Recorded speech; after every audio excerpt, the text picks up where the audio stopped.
சுபானக்க மக்களே, என்ன மக்களே, வீட்டுக்குள்ள போயிருக்க வியானா பக்காவா பிளான் போட்டு தான் போயிருக்காங்க போலயா. சாண்ட்ராக்கான ஆட்டத்தை மொத்தமா முடிச்சு விட்டுறணும், சாண்ட்ராவை ஃபுல்லா எக்ஸ்போஸ் பண்ணணும், சாண்ட்ராக்கான டிராமா போட்டு உடைக்கணும்னு சொல்லிட்டு பக்காவா பிளான் போட்டு தான் போயிருக்காங்க. ஆனா அவங்களுக்கான பிளானை வீட்டுக்குள்ள பண்ண முடியுதான்னு கேட்டீங்கன்னா அதுதான் வாய்ப்பு இல்ல. ஐ திங்க் சேனல் சொல்லி அனுப்பியிருப்பாங்கன்னு நினைக்கிறேன், இந்த மாதிரி விஷயங்களை பேசக்கூடாது, இந்த மாதிரி டாபிக்கை எடுக்காதீங்கன்னு சொல்லிட்டு சேனல் வந்து சொல்லி அனுப்பியிருப்பாங்கன்னு நினைக்கிறேன். ஏன்னா நேத்து சாண்ட்ரா கிட்ட பேசும்போது பல விஷயங்கள் பேச அப்படியே ட்ரை பண்றாங்க, அதுக்கப்புறம் அவங்கள கண்ட்ரோல் பண்ணிக்கிறாங்க. ஐ திங்க் நிறைய டாபிக் அவங்க பேசணும்னு நினைக்கிறாங்க, அந்த விஷயத்த பேச முடியாம தவிக்கிறாங்க. பட் இருந்தாலும் நிறைய விஷயத்தை நேத்து உடைச்சு பேசியிருப்பாங்க. முக்கியமா கிண்டல் பண்ண விஷயம் எல்லாம் நல்ல, முக்கியமா சர்க்காசமா பேசின விஷயங்கள்லாம் சூப்பராகவே இருந்துச்சு. உங்களுக்கு வெளியே போனா சீரியல் வாய்ப்பு பயங்கரமா கிடைக்கும், பயங்கரமா நடிக்கிறீங்க, அது மட்டும் இல்லாம நீங்க ஈவிலுக்கே ஈவிலே பயங்கரமான ஈவில்னு சொல்லிட்டு ஏகப்பட்ட விஷயங்களை ஓப்பனா பேசினாங்க. ஓகேவா, ஓப்பனா டைரக்டா பேசிட்டு பேச முடியாத பல விஷயங்களை பின்னாடி உட்காந்து பேசி கொஞ்சம் புலம்பிட்டு இருந்திருப்பாங்க. நேற்று நைட்லாம் பார்த்தீங்கன்னா திவ்யா கிட்ட உட்காந்து ஒரு சில விஷயங்கள் பேசினாங்க. அதை பார்க்கும்போது தான் நானே ஒரு விஷயத்த முடிவு பண்ணேன், ரைட்டு இந்த பொண்ணு வந்து சம கோவத்துல வந்திருக்கு, ஆனா இந்த பொண்ணால பேச முடியல அப்படிங்கிற விஷயம் தெரியுது. அது மட்டும் இல்லாம இந்த பொண்ணு சாண்ட்ராவை பக்காவா புரிஞ்சு வச்சு வந்திருக்கு ப்ரோ. ஏன்னா நேற்று நைட்டு திவ்யா கிட்ட உட்காந்து பேசும்போது ஒன்னு சொல்றாங்க, எனக்கு சாண்ட்ரா கிட்ட நிறைய விஷயங்கள் கேட்கணும் இருக்கு, சாண்ட்ரா போடுற நாடகத்தெல்லாம் பார்த்தா எம்மாடி அம்மா ஆஸ்கார் கொடுக்கணும் போல தோணுது, அவ்வளவு விஷயங்கள் பண்றாங்க. ஆனா இப்ப நான் போய் பேசினேன்னா கண்டிப்பா நாடகம் போட ஆரம்பிச்சிருவாங்க.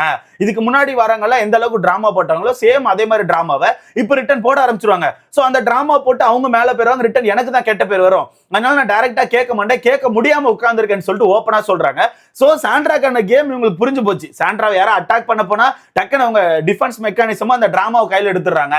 டக்குன்னு டிராமாவை கையில எடுத்து ஒன்னு ஏதாச்சும் ஒரு முக்கில போய் உட்கார்ந்து அழுறாங்க, இல்லன்னா அவங்களே ஒரு விஷயத்தை கிரியேட் பண்ணி எனக்கு ஒரு மாதிரி இருக்கு, எனக்கு பயமா இருக்குன்னு சொல்லிட்டு அவங்கள ஒண்ணு பண்ணிக்கிறாங்க. அது மூலமா ஆப்போசிட்ல இருக்க நபருக்கு பயங்கரமான கெட்ட பேர் வாங்கி கொடுக்குறாங்கன்னு சொல்லிட்டு வியானாக்கு பக்கவா தெரிஞ்சிருக்கு. ஏன் மக்களே கண்டுபிடிச்சிட்டாங்க, மக்களே நடிப்பறைக்கப்பட்டு இப்ப வெளுத்துட்டு இருக்காங்க, பல பேர் வீடியோ போட்டுட்டு இருக்காங்க ப்ரோ. முதல் முறையா ஒரு சீசன்ல ரெட் கார்டு கொடுத்ததுக்கு அப்புறம் அந்த ரெட் கார்டு கொடுத்தது கூட விட்டுட்டாங்க, சரி ஓகேன்னு சொல்லிட்டு. ஆனா ஒருத்தர் பாதிக்கப்பட போய் தான் அந்த ரெட் கார்டு கொடுத்திருக்காங்கல்ல, அந்த பாதிக்கப்பட்ட நபரை உட்கார்ந்து இப்ப எக்ஸ்போஸ் பண்ணிட்டு இருக்காங்க. அதான் நம்ம சாண்ட்ரா பயங்கரமா எக்ஸ்போஸ் ஆயிட்டு இருக்காங்க. நேத்து நைட்லாம் நம்ம வியானா ஏகப்பட்ட கண்டென்ட் பேசினாங்க. அதை பார்க்கும்போது எனக்கு ஒண்ணு மட்டும் தோணுது, பிரஜன் வீட்டுக்குள்ள வந்து சண்டை போடுவாரான்னு தோணுது. ஏன்னா பிரஜன் இந்த விஷயத்தெல்லாம் பார்த்துட்டு தான் இருப்பாரு. வியானா பின்னாடி உட்காந்து பேசிட்டு இருக்குது, வியானா வந்து சாண்ட்ரா பத்தி பேசிட்டு இருக்க எல்லா விஷயத்தையும் அவர் பார்த்துட்டு தான் இருப்பாரு. அப்ப கண்டிப்பா வீட்டுக்குள்ள வந்துட்டு வியானாவை பிடிச்சி கேட்கறதுக்கான வாய்ப்பு இருக்குன்னு எனக்கு தோணுது. என்னென்ன விஷயம் அப்படிங்கறத மொத்தமா பார்த்துடலாம். அது மட்டும் இல்லாம நம்ம வியானா நேத்து நைட்டு கடுமையான ஒரு மொக்க வாங்கினாங்க ப்ரோ. எனக்கே சிரிப்பு. நான் சிம்பிளா ஒரு பிக் பாஸ் டீம் ஒரு கொஸ்டின் கேட்கணும், இந்த மாதிரி ஒரு மொக்க கிட்ட எவனாச்சும் சீக்ரெட் டாஸ்க் கொடுத்து அனுப்புவோனா, சரி சீக்ரெட் டாஸ்க் இல்ல பிராங்க், ஏதோ ஒரு பிராங்க்னு சொல்லி இது ஆக்சுவலா பிக் பாஸ் கொடுத்தாங்களா இல்ல இந்த பொய்க்கோழியை சம்மந்திட்டு வந்துச்சான்னு தெரியல.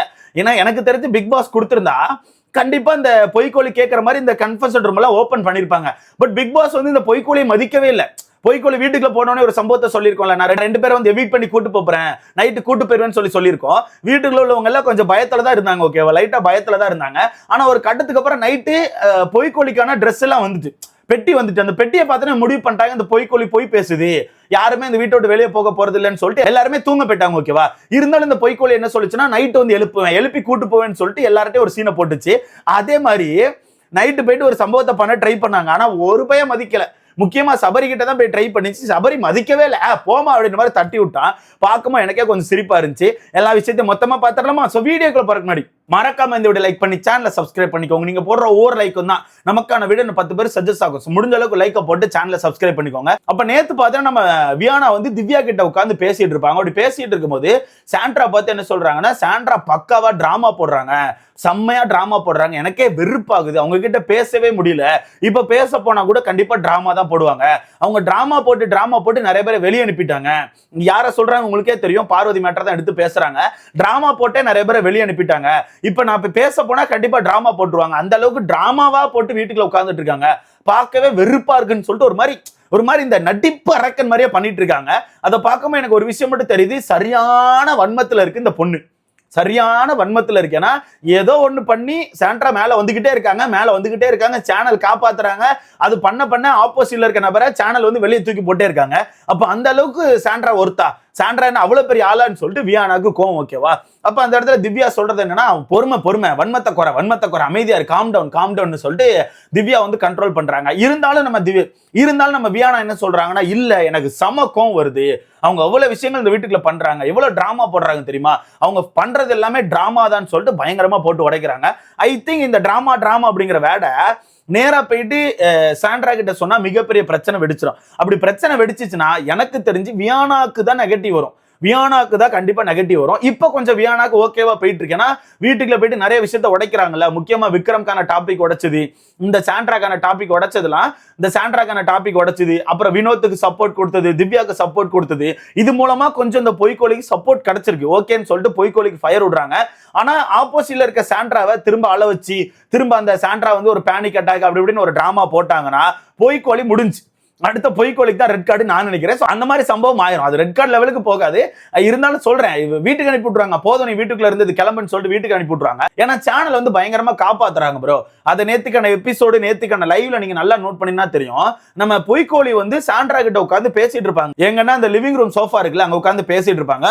அப்படி உட்காந்து பேசிட்டு இருக்கும்போது பொய்க்கோழி வந்து ஏதோ ஒரு டாபிக்கை ஓப்பனா கேட்டாங்க நான் நினைக்கிறேன். ஏதோ ஒரு டாபிக்கை ஓப்பனா கேட்டாங்க. அப்ப சாண்ட்ரா கோவப்பட்டு அது டிராமாலாம் கிடையாது, உனக்கு தெரியுமா அது டிராமான்னு சொல்லிட்டு ஒரு மாதிரி கோவப்பட்டு பேசிட்டு இருக்காங்க. அந்த கான்வர்சேஷனை காட்டாம டப்புன்னு கட் பண்ணி விக்ரம் பேசிட்டு இருந்தா அந்த கான்வர்சேஷன்ல கொண்டு போயிட்டாங்க. ஆனா விக்ரம பொறுத்தவரைக்கும் அவ்வளவு டீப்பா பேசுறான்னு கேட்டீங்கன்னா வாய்ப்புகளே கிடையாது. அவர் சும்மா ஏதோ பேசிட்டு இருக்காரு. ஆப்போசிட்ல பிக் பாஸ் வந்து மொக்க ஜோக்கு போட்டுட்டு இருக்காப்ல. இந்த ஒரு விஷயத்த காமிக்காங்களே தவிர சாண்ட்ராக்கான விஷயத்த காமிக்க மாட்டேங்காங்க. சோ சாண்ட்ராவை சேனல் பயங்கரமா காப்பாத்துறாங்க. எதுக்குன்னே தெரியல, சுத்தமா ஐடியா இல்ல. ஏன் இந்த அளவுக்கு காப்பாத்துறாங்க அப்படின்னு சுத்தமா ஐடியா இல்ல. அது மக்களே வெறுப்பாக்குறாங்க. மக்களே கண்டுபிடிக்க ஆரம்பிச்சிட்டாங்க. சாண்ட்ராக்கான டாபிக் மட்டும் ஏன் மறைக்கிறீங்க, சாண்ட்ரா மட்டும் ஏன் காப்பாத்திருக்கேன்னு சொல்லிட்டு மக்களே கண்டுபிடிக்க ஆரம்பிச்சிட்டாங்க. இது எங்க போய் நிற்க போகுதுன்னு தெரியல. ஒன்னு பணப்பட்டியில போய் நிற்கும், இல்லன்னா டைட்டில் போய் நிற்கும் நான் நினைக்கிறேன். மேபி இப்படி கூட்டு போயிட்டு கடைசியில என்ன சாண்ட்ரா கோமா இருக்கீங்களா, இல்ல என்ன சாண்ட்ரா ஏதாச்சும் உடம்பு சரியில்லையா, கொஞ்சம் வருத்தத்துல இருக்கீங்களா, வாங்க இந்த டைட்டில பிடிங்கன்னு சொல்லிட்டு டைட்டில கொடுத்து வீட்டுக்கு அனுப்பினாலும் அனுப்பிடுவாங்கன்னு எனக்கு தோணுது. இதை பத்தி உங்களுக்கான கருத்தை மறக்காம கமெண்ட்ல போட்டுருங்க. அப்ப நேத்து நைட்டு நம்ம வியானா வந்து வினோத் அரோரா இவங்க ரெண்டு பேர்கிட்ட உட்காந்து ரொம்ப நேரம் பேசிட்டு இருந்தாங்க. எல்லாமே சும்மா நார்மல் டாபிக் தான், வீட்டுல உள்ள டாபிக்கை பத்தி பேசிட்டு இருக்காங்க. அப்போ அந்த இடத்துல வினோத்தும் அரோராவும் ஒரே விஷயத்தை தான் சொன்னாங்க. நீ வந்த உனக்கு கேட்கணும்னு இருந்த நிறைய விஷயத்த கேட்டுட்ட, ஓகேவா, முக்கியமா சாண்ட்ரா கிட்ட எல்லாம் உனக்கு கேட்கணும்னு இருந்த விஷயத்த நீ கேட்டுட்ட. இதுக்கப்புறம் விட்டுரு, இதுக்கப்புறம் எந்த ஒரு டாபிக்கும் கையில எடுக்காத, இதுக்கப்புறம் ஜாலியா இரு, இதுக்கப்புறம் ஜாலியா நீ பாட்டு ஃபன் பண்ணி ஏதாச்சும் இதுக்கப்புறம் பஞ்சாயத்து வந்துச்சுன்னா நீ போய் பேசு, நீ விடாதன்னு சொல்லிட்டு ஒரு மாதிரி சொல்லியிருக்காங்க. பட் வியானா கிட்ட கண்டென்ட் காலி, அவ்வளவுதான். வியானா கையில வச்சிருந்த எல்லா கண்டென்ட் இந்த பொண்ணு கொட்டிச்சு, ஒரே நாள்ல கொட்டிச்சு. இதுக்கப்புறம் கண்டென்ட் எடுக்கலாம் அங்க ஒண்ணுமே இல்ல.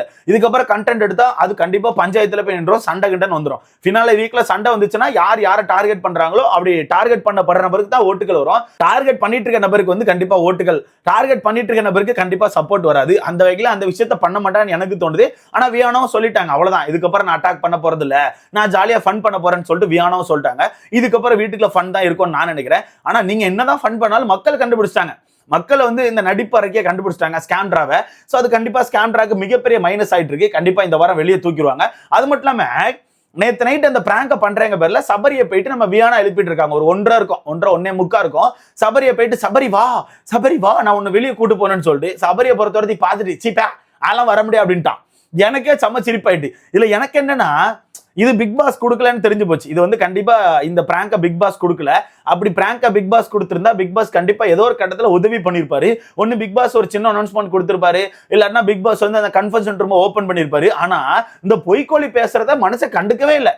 பொய்க்கொல்லி கேமராட்ட போய் கேட்கும்போது கேமரா போக்கஸே வைக்க மாட்டேங்குது, கேமரா பேச கண்டுக்கவே இல்லை. அந்த வகையில இந்த பொய்க்கோழியை தான் அந்த கண்டென்ட் தூக்கிட்டு வந்திருக்கோம் நினைக்கிறேன். இந்த 2 பேர் எவிக்ஷன் அப்படிங்கிற கண்டென்ட் இந்த பொய்க்கோழி தான் தூக்கிட்டு வந்திருக்கு. அதனால பிக் பாஸும் ஹெல்ப்பே பண்ண மாட்டேங்காங்க. இது நைட் 1:30 போயிட்டு வா நான் உன்னை வெளியே கூட்டு போன வா அப்படிங்குது. அவன் கண்டுக்கவே இல்லை. அவன் கால் மேல கால் போட்டு மல்லாக்க படுத்து கிடந்துட்டு அதெல்லாம் வர முடியாது, சும்மா என்னத்தை அழுதுட்டு இருக்காத பே அப்படின்னு சொல்லிட்டு கண்டுக்கவே மாட்டேக்கான். இது ஒரு 1/4 மணி நேரமா எழுப்புது, வா சபரி நம்ம கிளம்பும் சபரி அப்படின்னு சொல்லிட்டு கண்டுக்கவே இல்லை ஒருத்தனும். ஆக்சுவலா பிளான் போட்டா பக்காவா போடணும். போன உடனே வச்சும் அந்த விஷயத்த பண்ணும். நான் நைட்டு தான் கூட்டு போவேன்னா அதுக்கு முன்னாடி பிக் பாஸ் பெட்டி அனுப்பிட்டாரு.